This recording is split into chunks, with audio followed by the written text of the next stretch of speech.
Hi, Shane here. You're watching Sam for God, and this is Mark. Check her out.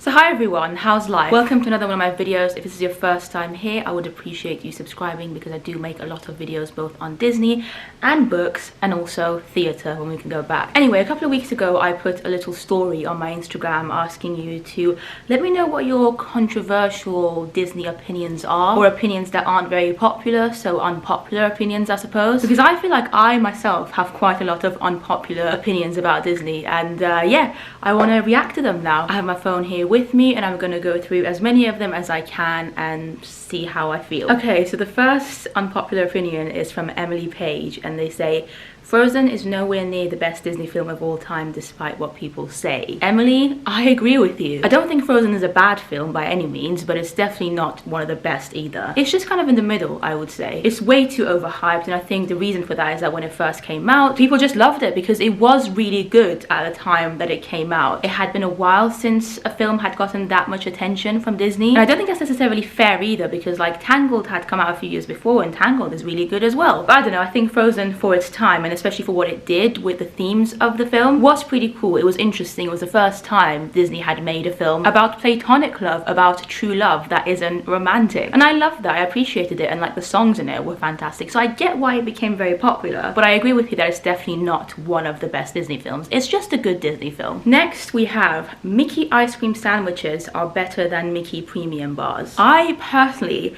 wouldn't agree with this. However, I don't think it's actually a very unpopular opinion because most of my friends that I've been to Disney World with seem to prefer the sandwich bars to the premium bars. I myself, just generally speaking, prefer ice cream to be in the shape of a magnum, so like it's just my preference. I'm not the biggest fan of sandwich ice creams anywhere. It doesn't matter if it's Disney or just anywhere in the world, so that's why I personally prefer the premium bars. However, the Mickey sandwiches do taste really good as well, and like I said, anytime I've been to Disney World with anyone else, they've always tended to prefer the sandwiches to the Mickey premium bars. But let me know in the comments which one you prefer. I would be very, very interested to see which one's more popular. Next, we have an assumption that says, I just don't get the hype on Nightmare Before Christmas and Stitch. I agree with you. I have only watched The Nightmare Before Christmas once, and I think I only watched like maybe about 2/3 of it. This was years and years ago, and I just didn't find it too exciting. I am probably going to watch it again properly maybe this Halloween, but yeah, I don't really get the hype. I think there's so much merchandise on Nightmare Before Christmas. People like swear by it being one of the best films ever, and I mean, fair play. I'm not saying people shouldn't love the film, but I agree with you that it's not as good as people make it out to be, and I don't understand why there's merchandise for it everywhere, and yet other good films by Disney such as Pocahontas or Hunchback of Notre Dame or Hercules get nothing. With Stitch as well, I fully agree. I think Stitch has become more of a phenomenon, like his character himself, not the actual film, but like Stitch as a character is what people love. Like a lot of people who say they love Stitch don't even necessarily love the film. They just think, wow, Stitch is cute, and I think that's obviously good for Disney because it means they can sell a lot of merchandise to do with Stitch, and I think that's why Stitch has indeed become overhyped and overpopular, and I agree with you. Stitch is cute. My brother's a big fan of Stitch, but my brother actually loves the film as well. Like my brother used to watch Lilo and Stitch the film all the time when he was younger, so he doesn't have this obsession with Stitch for no reason. He just genuinely loves the film. But I personally think the film's alright. It's an alright Disney film, and Stitch is quite cute. He's funny. I enjoy meeting him in the parks because he can be a funny character to meet, but yeah, I don't see why he's everywhere. Speaking of Stitch, we actually have another assumption from Becky that says kind of the same thing. Stitch is annoying. I wouldn't say necessarily that Stitch is annoying, but as I said earlier, I agree that Stitch is overhyped. He's not as good as people make him out to be. We've got an assumption from Denise, and she says, I'm not a fan of Beauty and the Beast, and Belle is my least favorite princess. Wow, that is quite a controversial opinion, I would say. I bet you there's gonna be loads of people watching this that are like, what? How can you not like Belle? But I'm not too shocked about this, you know, Denise. I can see why. Belle's not the most interesting Disney princess. She does look pretty, but I mean, apart from reading books, what else does she have that makes her unique? I don't know. She seems quite one-dimensional, and then the fact that she falls in love with a beast, I've never found that comfortable. It's just a bit weird, you know? Regarding the film itself, I agree with you, actually. I think I might have mentioned this in one of my previous videos. I have never been the biggest fan of Beauty and the Beast, the animated film. I actually think I prefer the live-action film with Emma Watson to the animated version, which I know is probably like a huge sin to say, but yeah, the cartoon just was never one of my favorites growing up, so I agree with you. Sorry to all the Belle fans out there. The next assumption says, Magic Kingdom isn't the best park. I agree with you. There are loads of other good Disney parks out there that are better than Magic Kingdom. Even in Disney World, I would comfortably say that Animal Kingdom is a better park than Magic Kingdom. So yeah, that's definitely one opinion that I agree with. Wow, okay, next we have one that says, I don't like Winnie the Pooh. Lord have mercy, what has Pooh ever done to you? Joke aside, I kind of get this as well. I mean, Pooh is cute. He's just a nice cuddly bear at the end of the day who loves food, and because of that is very relatable. Like, I could definitely be friends with Pooh because I feel like if he was my friend, we would just spend all day, every day eating food and honey and just having a cuddle, to be honest. So I like that, but I can see why some people might just not find him too endearing. Okay, next one.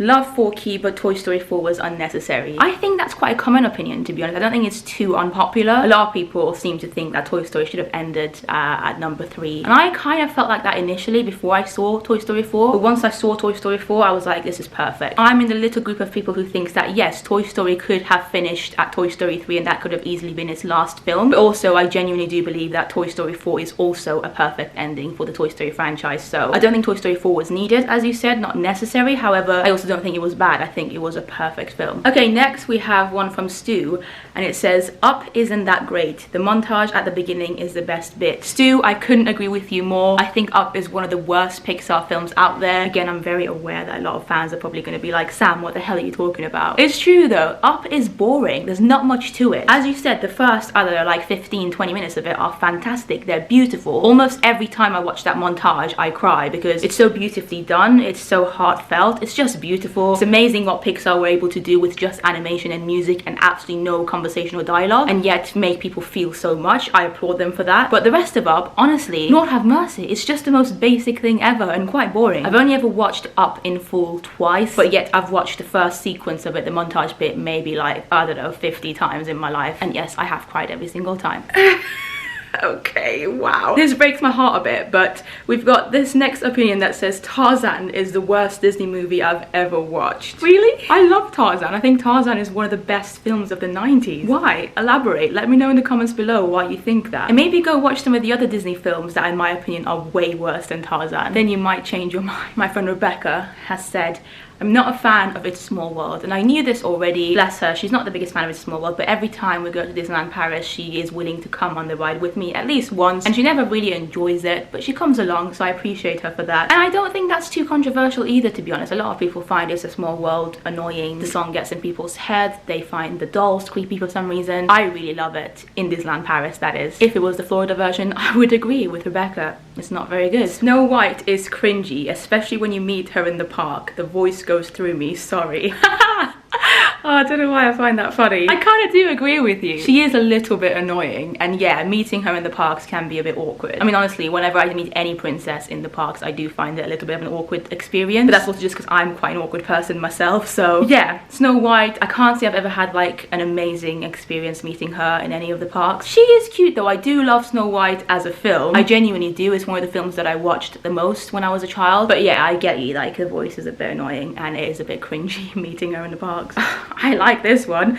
This next opinion says, I really hated Spaceship Earth. Oh, Amy, I agree with you. The very first time I went on Spaceship Earth, which would have been in 2015, I had all these high hopes for it because at the end of the day, the ride is literally positioned in the middle of Epcot. It's like meant to be the iconic Epcot ride, that huge golf ball. That's what Spaceship Earth is. So I was like, oh my god, this is going to be like one of the coolest rides ever. I went on it and I was like, WTF, genuinely. I did not understand what I was going through. And I've been on it almost every single time I've been to Disney World since, because I've been to Disney World with so many different people that I feel like I want to take them on it just because they have the right to experience it. You know, everyone visiting Disney World for the first time and Epcot for the first time, I feel like they should go on it if they want to, just because of curiosity's sake. I think most people are so curious to see what's inside that ball that I don't want to take that experience away from them, even though I hate the ride. But honestly speaking, every single person I've been on that ride with has come out saying, what the hell was that? So I don't know a single person in my life who like adores this ride. I genuinely think it's again one of those situations where it's more of a nostalgic case, and the only people that love this ride so much, Spaceship Earth, love it because they probably went on it a lot growing up as a child, so it just brings back nice memories for them. I don't believe that any adult or even a child going on it for the first time in 2021 is going to be like, wow, that was such an amazing ride. It's not. It's a good ride to nap on though. I always sleep on it. So now to oppose this opinion, I'm going to give you an opinion on the other scale of things from Bookish Wren, and they say Epcot is way more fun than people give it credit for, especially as an adult. I personally don't agree with this, but I do know a lot of people who love Epcot, so I can see your point. I understand why some people might love it. I am not a big drinker at all, so the whole drinking around World Showcase idea doesn't appeal to me whatsoever. I also genuinely find the future world side of Epcot really cringy. Like, I just don't like any part of it. I genuinely don't. So yeah, whilst I can appreciate that World Showcase in Epcot is very beautifully designed and it's really cool, the first time I saw it I was like, wow, this is such a cool idea. It was amazing to me the way they'd managed to make all these countries like look so as authentic as possible, basically. I was about to say so authentic, but it's definitely not like completely authentic, but it's authentic enough, and it's really cool, the idea that you can go to these countries and like eat their food and buy merchandise from that country. It's a nice concept, especially for Americans, but I think that's exactly why I don't like it, because I'm not American. The majority of the countries that are in the World Showcase I've been lucky enough to actually go to myself. So apart from I think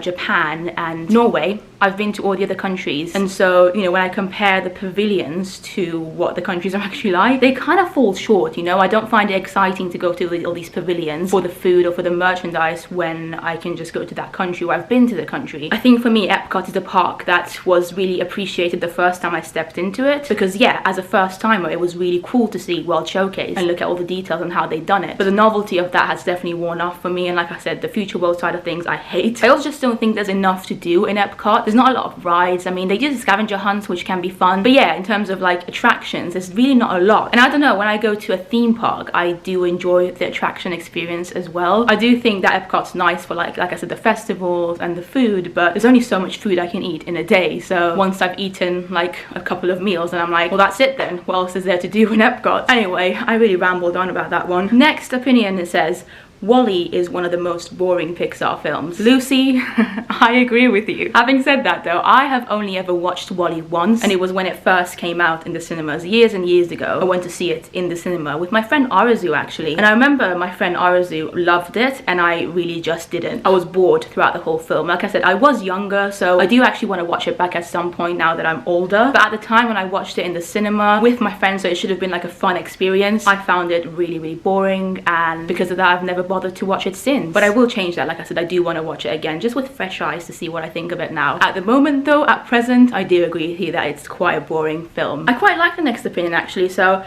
this one is from Natalie, and they say they try too hard to hit diversity quotas now and it feels forced. Wow, this is quite a controversial one. I kind of agree with Natalie though. I think in many ways it's definitely good to try and diversify Disney films. Like, it's an absolute disgrace that of all the Disney princesses out there, the only race that has more than one princess available is white. Like, if you're a white person, you've got many choices in terms of like what princess you want to look up to or what princess you want to play if you want to work in the Disney park. It took them ages to finally make a black princess. Up until recently, we only had one Asian princess, which was Mulan. Thankfully, we also now have Raya added to the list, I suppose. But yeah, like Middle Eastern, we've only got Jasmine. Yet the majority of them are white, and it's the same with characters. The majority of Disney characters are white. So I do think that that's a problem, and I think it's good to try and kind of change that. It's just taking them ages to do it. I think that's why it might feel a bit forced, because Disney have spent so long only doing white characters, and now they're trying to kind of make up for it. It now almost feels like it's the other way around and every character is not white. But I personally think that's a good thing. I think Disney need to do that. Disney have so much racism in their history anyway that they need to do all they can to try and sort that out now. The part that I do agree with you on is that sometimes it seems to be a little bit unnecessary. For instance, in Frozen 2, one of the first things I noticed when I watched Frozen 2 was that the people of Arendelle had all suddenly seemed to become coloured, and they weren't. In the first movie, almost everyone in Arendelle was white, and I was like, wow, a lot must have changed in the past few years in this village of Arendelle. Like, Lord have mercy. And I personally didn't understand why they did that, because they've kind of already established that Frozen is in a Scandinavian country, and while Scandinavian countries definitely also do have people of colour in them, it is kind of expected that maybe they will have more white people in that area of the world. Even though I understand it's a fantasy part of Scandinavia, I get that, but you know what I mean? I just think it's too weird to suddenly be like, oh, look at all these like black and Asian and Middle Eastern people in Arendelle that weren't there in the first film. They've all just immigrated to Arendelle, clearly because Arendelle is such a great place to be. That to me feels a little bit forced. But actually creating good characters as leading characters that aren't white and putting effort into them and making films about them, I think that's definitely a good thing. Ha!